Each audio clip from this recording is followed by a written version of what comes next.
I've never seen a quarterback that gets disrespected more than Matthew Stafford. Right now, Matthew Stafford is playing like the best quarterback in all of football. Down the right sideline, he knocks over the pylon on a dazzling darts from Matthew Stafford.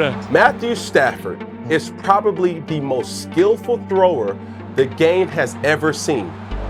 He's thrown for almost 3,400 yards, 35 touchdowns, and only 4 interceptions. He's leading the Los Angeles Rams back into Super Bowl contention, and he's playing at an MVP caliber level. He's on fire. Stafford off his heel to the back of the end zone, caught for a touchdown! Leading the NFL in touchdown passes, only 2 INTs, best passer rating of his career. But I think right now, if you ask me who the MVP is, Matt Stafford.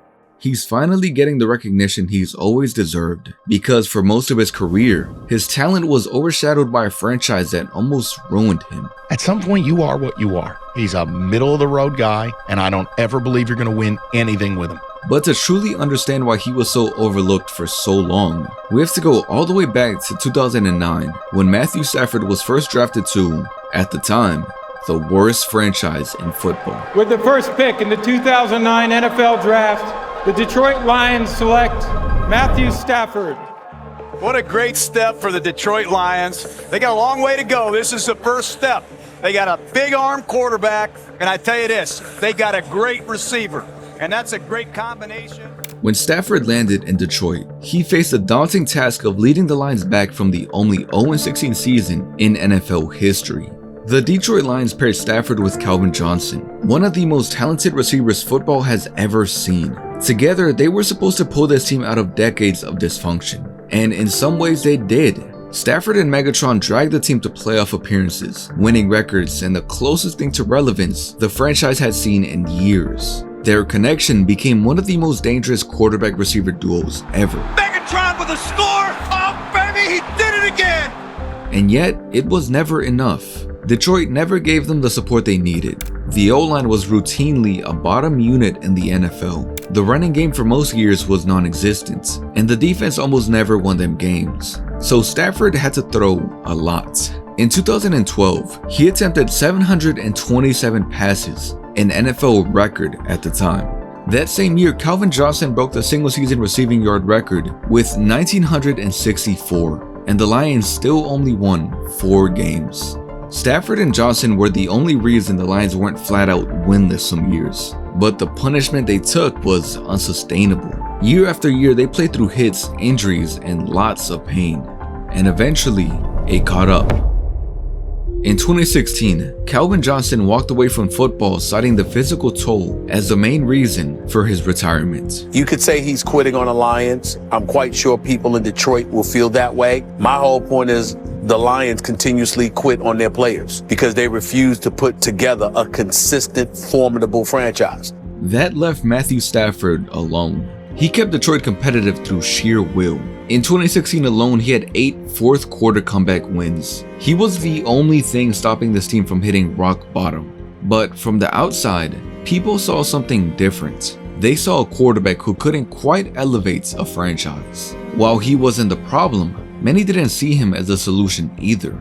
He doesn't beat anybody, no playoff wins, and he could throw all the yards and touchdowns, but most of them come when the Lions are down, and then he makes the scores respectable. But he has not. I mean, what a bad first pick.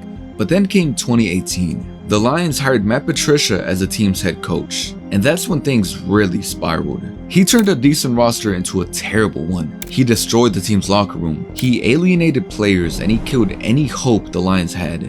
After his eventual firing in the 2020 season, Stafford was 11 years into his career and had played for 4 head coaches, 2 GMs, and was part of more rebuilds than any quarterback should have to go through. People were tired of waiting for him to prove himself, to unlock that potential he supposedly had. You're the #1 overall pick in the draft. You have one of the richest contracts, and you've been to 3 playoff games, which means you've had a team around you good. Well, maybe he led them there. Well, fine, but they were good enough to get there, and you have yet to win a single one, and you played over a decade in the league. And Stafford was tired too. He was tired of always carrying broken rosters. He was tired of constant chaos. He was tired of putting his body on the line and getting only blame in return. After the 2020 season, The Detroit Lions were entering yet another rebuild with yet another GM and head coach. And that was the breaking point. After everything he had given Detroit, Matthew Stafford finally wanted out. And not long after, he got what he wanted. Breaking news here on CBS Sports HQ, and it is monster news. A blockbuster trade in the NFL. Detroit is dealing Matthew Stafford to the LA Rams in exchange for 2 future first-round picks, a third-round pick, and Jared Goff. When Matthew Stafford arrived in Los Angeles, everything changed instantly. For the first time in his career, he had a team built to contend, not for a playoff spot, but for a Super Bowl. He had a team with a stacked roster, a creative head coach, and real stability. The Los Angeles Rams believed Matthew Stafford was the missing piece that would finally get them over the hump. And in just his first year with the team, Stafford proved them right. The Rams started the season winning their first 2 games, but it was week 3 against the reigning Super Bowl champions, Tom Brady and the Buccaneers, where Stafford made a statement. Boy, no pressure on Stafford. Jackson, they finally hit it. Touchdown. A 343 passing yard, 4 touchdown performance by Stafford led the Rams towards overcoming the Buccaneers. Let's do the Stafford thing, because Stafford has this thing where he's been in the league years and years. He has never won a playoff game. Was that Detroit failing him? Because it looks like it was right now after 3 games. This victory set the tone for what would be an incredible season. Stafford end zone, Higbee caught it, touchdown. Stafford to the end zone, jump ball, it is caught. Van Jefferson with the touchdown. Matthew Stafford ended the year with almost 4,900 passing yards, 41 passing touchdowns, and 17 interceptions. He was paramount in the Rams ending the regular season 12-5. In the playoffs, Stafford only got better. He had 6 passing touchdowns, 2 rushing touchdowns, and just 1 turnover heading into the Super Bowl. And then, on the biggest stage against the Bengals, Matthew Stafford finished what he had started. Stafford from under center, steps back, throws the fade, back shoulder, Cooper Kupp's got it! Cooper Kupp brings it in! Touchdown LA! But the Rams were built to win the Super Bowl, and they have sealed the deal. Following this victory, Matthew Stafford proved that he was the Rams' missing piece. But even with a Super Bowl ring, Stafford still didn't get his recognition. While he was an extremely talented quarterback, the lack of individual accolades wasn't enough for critics to crown him as one of the best in football. Now the reality is, never been an All-Pro, only 1-time Pro Bowler, and wasn't Super Bowl MVP. I think we can all agree, and to be a Hall of Famer, can you maybe be consistently one of, I don't know, the 5 best currently playing at your own position? However, now that he was with the Rams, Stafford had the opportunity to change the direction of his career forever. But injuries hit the team hard. Stafford battled injuries, the offensive line battled injuries, and the years following the Rams' championship season were derailed. Unfortunately, things only got worse when prior to training camp in the 2025 offseason, Matthew Stafford suffered an aggravated disc in his back, an injury that jeopardized not just his season, but his entire career. 3 significant back injuries in the last 6 years. I do doubt his ability to manage it at 37. It's pretty scary. If I'm a Rams fan, I'm very concerned about this season at the most important position.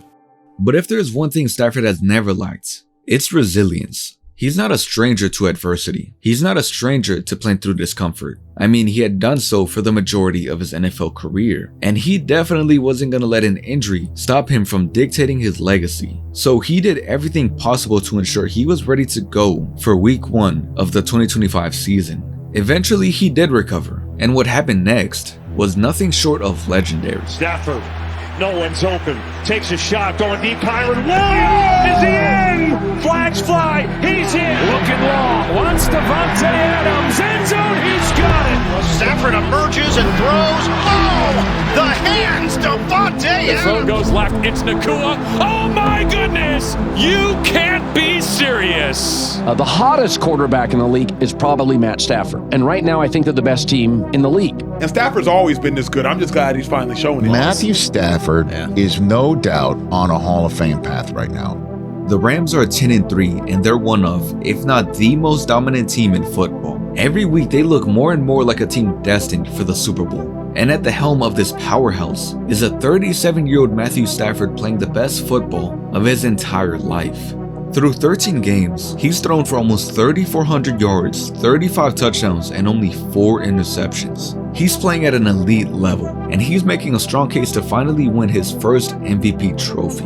An accolade that wouldn't just be deserving, but would also change the narrative of his career forever. Matthew Stafford overcame something most quarterbacks never do. He endured a decade of chaos, dysfunction, and disappointments. A career that easily could have ended in a what if. But now in Los Angeles, everything is different. With every throw, with every touchdown, with every win, Matthew Stafford is rewriting his story. From being underrated and underappreciated to now being undeniably the best quarterback in all of football.